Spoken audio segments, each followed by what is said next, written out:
اہل حدیث کیا کوئی نیا مسلک ہے؟ اہل حدیث کس فقہ کی پیروی کرتے ہیں؟ اہل حدیث تحریک کا آغاز کب ہوا؟ آئیے اس پہ بات کرتے ہیں۔ اہل حدیث علماء اور مفکرین کے مطابق ان کی تحریک کوئی نئی تحریک نہیں، بلکہ قرآن و سنت کی وہی پرانی تحریک ہے جو عہد نبوی اور عہد صحابہ سے چلی آ رہی ہے۔ اہل حدیث علماء اپنی تحریک کے جواز میں دعویٰ کرتے ہیں کہ اسلام کے ابتدائی ایام میں جہاں کہیں حضور صلی اللہ علیہ وآلہ وسلم کے اصحاب پہنچے تو وہ اپنے ساتھ قرآن اور حدیث کی تعلیم لے کر گئے۔ یہ اصحاب الحدیث دنیا میں جہاں کہیں پہنچے تو وہاں پر حدیث کے مکتب بنتے گئے۔ اہل حدیث کا یہ ماننا ہے کہ نبی اکرم صلی اللہ علیہ وآلہ وسلم کی وفات کے صرف 4 سال بعد اصحاب رضی اللہ تعالیٰ عنہ کا کاروان قرآن و حدیث کی تعلیمات لے کر ہندوستان پہنچ چکا تھا۔ دوسرا کاروان حدیث تابعین کا تھا، تیسرا کاروان محمد بن قاسم اور اس کے رفقہ کار کا تھا، جبکہ چوتھا کاروان تبع تابعین کا تھا۔ اہل حدیث مکتبہ فکر ان چاروں کاروان کو اہل حدیث کا مسلک قرار دیتا ہے اور مانتے ہیں کہ ہندوستان میں پہلے اہل حدیث مسلک آیا، حتیٰ کہ فقہی مسالک جیسا کہ حنفی، شافعی، حنابلی یا مالکی مسالک کے پیروکاروں سے بھی پہلے آئے۔ سنی فقہی مسالک اور شیعہ اسلام کے بارے میں ان کا کہنا ہے کہ یہ بہت بعد میں ہندوستان میں وارد ہوئے۔ بعد میں مقامی رسومات اور ان فقہوں کی دینی تشریح نے بہت حد تک دین کی اصل صورت کو مدھم کر دیا۔ دین کو اس کی اصل شکل و صورت میں واپس لانے اور لوکل رسومات کو دین سے پاک کرنے کے لیے بعد میں کچھ تحریکیں اٹھیں جنہیں مختلف نام بھی دیے گئے، جن میں سے اہل حدیث کا نام بھی قابل ذکر ہے۔ انٹرنیشنل اسلامک یونیورسٹی اسلام آباد کے Iqbal international institute for research and dialogue کے سابقہ ڈائریکٹر ڈاکٹر ممتاز احمد مرحوم اپنے ایک مقالے میں اہل حدیث کی ہندوستان میں بنیاد کچھ اس طرح بیان کرتے ہیں۔ اہل حدیث تحریک ہندوستان میں اپنی ابتدا شاہ ولی اللہ دہلوی جو کہ 1762 عیسوی میں وفات پا گئے کی اسلامی فکری سوچ سے کرتے ہیں، جو 18ویں صدی کے ہندوستان میں اسلام کے مفکر تھے۔ یہ ولی اللہ ہی تھے جنہوں نے مدارس میں نصاب میں فقہ کی روایتی تعلیم کی جگہ قرآن و حدیث کی تعلیم کو زندہ کیا۔ دہلی میں ان کا مدرسہ رحیمیہ حدیث کے مطالعہ کا مرکز بن گیا۔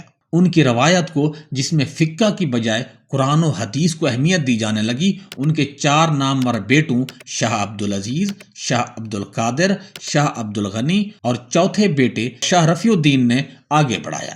ان سب نے ہندوستان کے مسلمانوں میں فقہ پر قرآن و حدیث کو فوقیت دی، جبکہ کچھ لوگ اہل حدیث تحریک کا آغاز 16ویں صدی عیسوی کے مغل بادشاہ اکبر کے دور کے عالم شیخ احمد سر ہندی سے کرتے ہیں کہ انہوں نے اکبر کے دین الہی، بادشاہ کو سجدہ کرنا اور دیگر غیر اسلامی رسومات کی کھلم کھلا مذمت اور مذہب اسلام کو ان رسومات سے پاک صاف کیا اور اس وجہ سے مجدد الف ثانی کہلائے، یعنی اسلام کی نشاط ثانیہ کرنے والا۔ جو چیز اہل حدیث کو باقی سنی برادری سے ممتاز کرتی ہے وہ تقلید کے عقیدے کا رد ہے، یعنی وہ نظریہ جس کے لیے سنی اسلام کے 4 قائم شدہ مکاتب شریعت میں سے کسی ایک کی پیروی کرنی چاہیے، جن میں حنفی، شافعی، مالکی اور حنبلی مسلم شامل ہیں۔ اپنے مذہبی رسومات جیسا کہ پرسنل لاز اور شریعت سے متعلق دیگر مسائل کے حل کے لیے اپنے 4 فقہ کی تیار کردہ اسلامی تشریح یا جسے فقہ بھی کہا جاتا ہے سے سنی لوگ رجوع کرتے ہیں۔ ان 4 فقہ کے بانیوں نے اسلامی تشریح یا فقہ کو قرآن، حدیث، اجماع، اجتہاد، قیاس اور رائے کی روشنی میں لکھا۔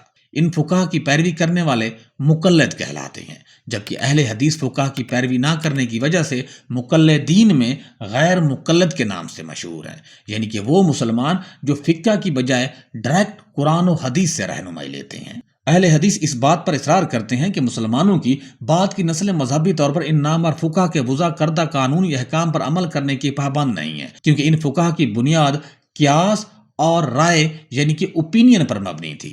اہل حدیث کا کہنا ہے کہ اہل سنت کی اکثریت کی اصول الفقہ کا پورا قانون یا شریعت کا ڈھانچہ 4 الگ الگ ماخذ جیسا کہ قرآن، حدیث، قیاس اور اجماع پر مبنی ہے، جبکہ اہل حدیث صرف قرآن و حدیث پر انحصار کرتے ہیں۔ اہل حدیث علماء کسی بھی فقہ کی پیروی کو شرک قرار دیتے ہیں۔ اہل حدیث کا عقیدہ ہے کہ زیادہ تر مذہبی اور قانونی معاملات کو اسلام کے 2 بنیادی ماخذ یعنی قرآن مجید اور احادیث کے مجموعے میں واضح طور پر بیان اور حل کیا گیا ہے، اور اگر ایسے مسائل آ جائیں جن کے بارے میں ان دونوں ماخذ میں براہ راست یا واضح رہنمائی نہیں ہے تو مسلمانوں کو اجتہاد کرنا چاہیے، لیکن قرآن و حدیث کی عمومی ہدایات کے اندر۔ ان کا کہنا ہے کہ چونکہ فقہا کے بانی معصوم نہیں تھے، اس لیے ہم ان کی آراء اور قانونی فیصلوں پر عمل کرنے کے بھی پابند نہیں ہیں۔ اہل حدیث اور دیگر مکاتب فکر میں فرق یہ ہے کہ فقہ کے ماننے والے فقہ کے بانی کی طرف سے دی گئی قرآن و حدیث کی تشریح کو مستند تسلیم کرتے ہیں۔ اہل حدیث ان تعبیرات کو رائے یعنی اوپینین پر مبنی سمجھتے ہیں اور اس طرح مذہبی طور پر اس چیز کے پابند نہیں سمجھتے اپنے آپ کو۔ قرآن کی تعلیمات کو ہندوستان کے عام مسلمانوں کی سمجھ میں پہنچانے کے لیے شاہ ولی اللہ نے قرآن مجید کا اس ٹائم کی سرکاری زبان فارسی میں پہلی دفعہ ترجمہ کیا۔ اس پر دوسرے علماء نے ان پر بدعت کا الزام لگاتے ہوئے کفر کے فتوے صادر کیے کہ قرآن مجید کا ترجمہ کر کے جیسے حضرت شاہ ولی اللہ نے قرآن کی نعوذ باللہ توہین کر دی ہو، اور شاہ صاحب پر قاتلانہ حملے کیے گئے۔ شاہ ولی اللہ کے بعد قرآن کا پیغام ڈائریکٹ لوگوں تک پہنچانے کے لیے شاہ ولی اللہ کے بیٹے شاہ عبد القادر نے پہلی بار قرآن کا اردو میں ترجمہ کیا۔ شاہ ولی اللہ کے بیٹے شاہ عبد العزیز نے ہندوستان کو دارالحرب قرار دیا، جس کی وجہ سے بہت سے مسلمان ہندوستان چھوڑ کر افغانستان چلے گئے تھے۔ شاہ ولی اللہ کے پوتے اور عبد الغنی کے بیٹے شاہ اسماعیل شہید نے اپنے دور میں مشہور زمانہ کتاب تقویۃ الایمان لکھی، جس میں مسلمانوں میں موجود بدعات کی سختی سے مذمت کی گئی۔ کچھ ناقدین شاہ اسماعیل کی اس کتاب کو عرب کے وہابی اسلام کے بانی محمد بن عبد الوہاب کی کتاب کتاب التوحید کا ترجمہ بھی قرار دیتے ہیں۔ تاہم برصغیر کے بہت سے اہل حدیث شاہ اسماعیل کو اپنا بزرگ ماننے سے قاصر ہیں، اور شاہ اسماعیل کو دیوبند فکر کا بزرگ کہا جاتا ہے۔ شاہ اسماعیل نے حکومت الہی قائم کرنے کے لیے پنجاب میں سکھوں کی حکومت کے خلاف جہاد کیا اور بالآخر موجودہ پاکستان میں بالا کوٹ میں سکھوں سے لڑتے ہوئے شہید کر دیے گئے۔ 1857 کی جنگ آزادی میں اہل حدیث فکر کے لوگوں نے انگریز کے خلاف بڑھ چڑھ کر حصہ لیا، جس کی وجہ سے جنگ کے بعد اہل حدیث تحریک کے لوگ انگریز کے نشانے پر آ گئے۔ امپیریل گزٹ لکھنے والے ولیم ولسن ہنٹر نے اہل حدیث کو انگریز کے خلاف بغاوت کرنے پر اس وقت کی عرب کی سلفی برانچ کی وہابی تحریک سے جوڑتے ہوئے سرکاری گزٹ میں وہابی کا نام دیا۔ اس کے بعد انگریز نے اہل حدیث یا وہابی تحریک کو اپنے لیے خطرہ سمجھتے ہوئے دبانا شروع کر دیا۔ شاہ ولی اللہ کا قائم کردہ مدرسہ رحیمیہ کو بھی انگریز اپنے لیے خطرہ سمجھنے لگے۔ انگریز نے مدرسہ بند کروا کر اس کی عمارت ایک ہندو تاجر کو بیچ دی۔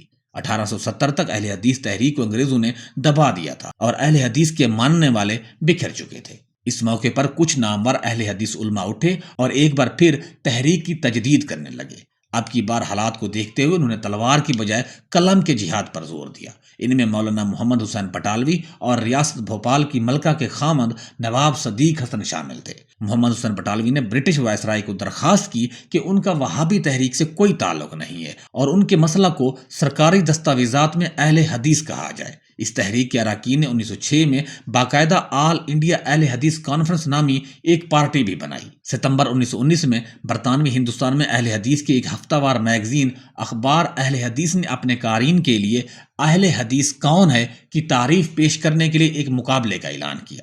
ستمبر 1919 سے فروری 1920 تک کئی علماء اور عام لوگوں نے اس مقابلے میں حصہ لیا۔ دیناج پور موجودہ بنگلہ دیش کے ایک مولانا محمد بشیر الدین بنگالی نے اہل حدیث کی تعریف کچھ یوں پیش کی: اہل حدیث وہ ہے جو شریعت کے معاملات میں قرآن و حدیث کے علاوہ کسی چیز کی پیروی نہ کرے۔ بعد میں علماء اہل حدیث نے بڑے پیمانے پر اہل حدیث کی اس تعریف کی تائید کی اور مولانا بشیر الدین بنگالی ونر ٹھہرے۔ ڈاکٹر ممتاز اپنے مقالہ اور ثاقب اکبر اپنی کتاب پاکستان کے دینی مسالک میں اہل حدیث کی چیدہ پریکٹسز جو انہیں دوسرے فکر کے مسلم سے ممتاز کرتی ہیں کے بارے میں لکھتے ہیں کہ نمبر 1، اہل حدیث با جماعت نماز میں امام کے پیچھے سورۃ فاتحہ پڑھتے ہیں، جبکہ اہل فقہ کے ماننے والوں میں صرف امام ہی پڑھتا ہے۔ اہل حدیث نماز میں رفع یادین کرنے کے حامی ہیں، جبکہ حنفی مسلک کے ماننے والے ایسا نہیں کرتے۔ اہل حدیث نماز کے دوران اپنے ہاتھ سینے پر باندھتے ہیں، جبکہ فقہ حنفی کے ماننے والے پیٹ پر ناف پر ہاتھ رکھ کر باندھتے ہیں۔ با جماعت نماز میں جب امام سورۃ فاتحہ پڑھ لیتا ہے تو مقتدی یعنی پیچھے والے بلند آواز میں آمین کہتے ہیں، جبکہ حنفی آہستہ سے کہتے ہیں۔ رمضان المبارک میں اہل حدیث 8 تراویح جبکہ حنفی 20 رکعت تراویح پڑھنے کے قائل ہیں۔ طلاق کے معاملے میں اہل حدیث کا ماننا ہے کہ ایک ہی وقت میں 3 طلاق نہیں ہو سکتی، 3 طلاقیں کم از کم 3 مہینے کے وقفوں سے ہو سکتی ہیں، جبکہ فقہ حنفی کے نزدیک اگر کوئی چاہے تو وہ کھڑے کھڑے ایک ہی وقت میں 3 طلاق دے کر معاملہ ختم کر سکتا ہے۔ اہل حدیث نماز جنازہ بلند آواز میں پڑھنے کے قائل ہیں۔ ڈاکٹر ممتاز اپنے پیپر میں یہ بھی دعویٰ کرتے ہیں کہ اہل حدیث کی اکثر پریکٹسز باقی 3 فقہ کی نسبت فقہ حنفی کی پریکٹس کے اگینسٹ زیادہ نظر آتی ہیں۔ تقسیم ہندوستان کے بعد اہل حدیث نے ویسٹ پاکستان میں لاہور اور فیصل آباد میں اپنا مرکز اور پہلا مدرسہ قائم کیا۔ ہندوستان میں بنارس میں مدرسہ بنایا، جبکہ مشرقی پاکستان یا بنگلہ دیش میں پوربو پاکستان جمعیت اہل حدیث کے نام سے اپنی برانچ کھولی۔ مشرقی پاکستان میں اہل حدیث کی آبادی نسبتاً کم رہی ہے، جبکہ ایک بہت بڑی اہل حدیث کی تعداد نے بھارت میں رہنے کو ترجیح دی۔ ایک اندازے کے مطابق بھارت میں اہل حدیث کی کل تعداد 22 ملین یا 2 کروڑ 20 لاکھ ہے، جو کہ دنیا میں کسی بھی ملک میں بسنے والے اہل حدیث کی سب سے بڑی تعداد ہے۔ پاکستان میں اہل حدیث کی آبادی کا 10 ملین دعویٰ کیا جاتا ہے۔ اہل حدیث کی ایک اور اہم خصوصیت توحید پر ان کا اثر نوزور اور اولیاء کرام کے مزارات پر حاضری دینے، ان کی عبادت کرنے یا دعا میں ان کے نام لینے کی مقبول معمولات کے مخالفت ہے، جسے وہ شرک کی ایک شکل کہتے ہیں۔ اہل حدیث کا کہنا ہے کہ وہ اولیاء کرام کی عزت و تکریم پر مکمل یقین رکھتے ہیں، لیکن اولیاء کرام سے منسوب وہ روایات جو قرآن و حدیث میں نہیں یا ان کے منافی ہیں تو وہ غیر اسلامی ہیں۔ آپ سے گزارش ہے کہ آپ اگر اہل حدیث کے متعلق جانتے ہیں تو پلیز کامنٹ باکس میں ہماری رہنمائی کیجیے گا۔ شکریہ۔ ناظرین کرام، ہمارے چینل کا مقصد آپ تک مستند معلومات پہنچانا ہے، تاہم اگر کسی کو ہماری کوئی بات گراں گزرے تو ہم اس کے لیے معذرت خواہ ہیں۔ اگر ہو سکے تو ہمارے چینل کو سبسکرائب کرنا، لائک کرنا اور شیئر کرنا نہ بھولیے گا۔ اپنا اور اپنے پیاروں کا بہت سارا خیال رکھیے گا۔ خدا حافظ۔